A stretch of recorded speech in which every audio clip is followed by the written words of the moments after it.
Hello students. So today we study our next topic, that is oxidation and reduction reaction, that is redox reaction.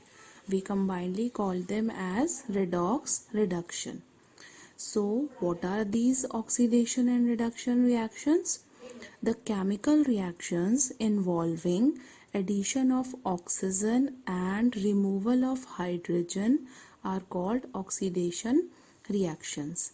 The reactions in which addition of oxygen is taking place and removal of hydrogen, we call them as oxidation reactions. And the reactions involving addition of hydrogen or removal of oxygen are called reduction reactions.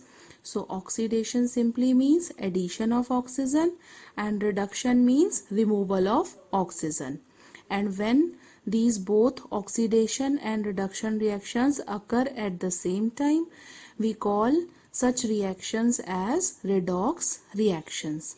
Here I have given you two examples. First one, see, CuO plus H2 give rise to Cu plus H2O.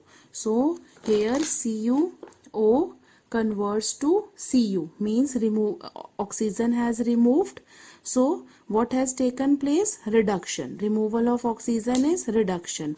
And see, hydrogen H2, it converted to H2O. So oxygen gets added.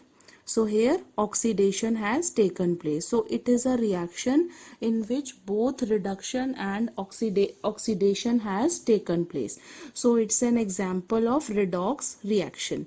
Similarly, in the another reaction, Fe3O4 plus H2 give rise to Fe plus H2O. Here ferrous oxide changes to iron, means removal of oxygen, so reduction, and hydrogen changes to water, addition of oxygen, so oxidation of hydrogen has taken place. So it's also another example of redox reaction. So then we will perform one activity of this oxidation and reduction reaction. What we have to do in this activity? It is a reaction between copper and oxygen. For this activity, we take 1 gram of copper powder in a china dish. Then this copper powder is brown in color. We place 1 gram of this in a china dish. Then we place the dish on tripod stand with the wire gauze. Then we have to heat this copper powder using the Bunsen burner. We just take copper oxide in a copper powder in a china dish and we place it on the Bunsen burner for heating. Then what we have observed, color of the copper powder turns from brown to black. That copper will turn from brown to black. Then what are the learning outcomes? That solid copper powder burns in the presence of oxygen or air. So that copper gets oxidized in the presence of air. And the product which is formed is the black copper oxide. You must learn these colors of these following compounds. Simple copper is brown in color and that copper oxide which is formed after the reaction is black in color. The reactant copper gained in this reaction, hence it is called oxidation reaction. That copper, when we will burn it in the presence of air, it gets oxygen, hence oxidation reaction has taken place. When after that, if we passed hydrogen gas over this oxidized copper, the black coating turns brown as reverse reaction has taken place.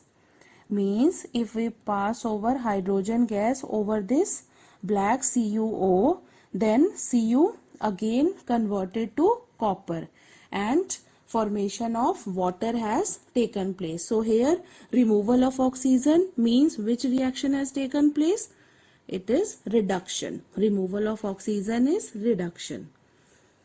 So this is the example of oxidation and reduction reaction. After that, our last topic of this chapter is the effects of oxidation reactions in everyday life. We have studied oxidation reaction. Oxidation reaction means simply addition of oxygen. So what are the different effects of this oxidation reaction? First is corrosion. You have already studied in your 9th class also or previous classes that corrosion is what? It is the process in which metals are eaten up gradually by the action of air, moisture or chemicals on their surface is called corrosion.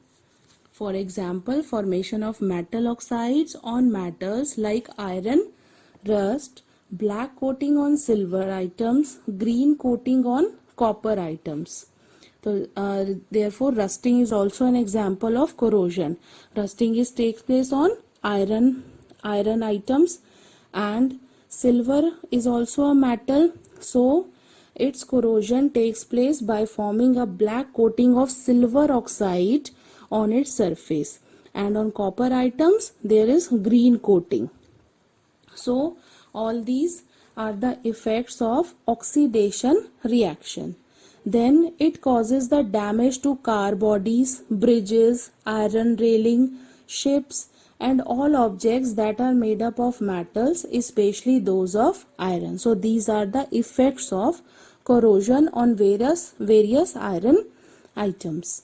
Then after that, another effect of oxidation reaction is rancidity. Now what is that rancidity?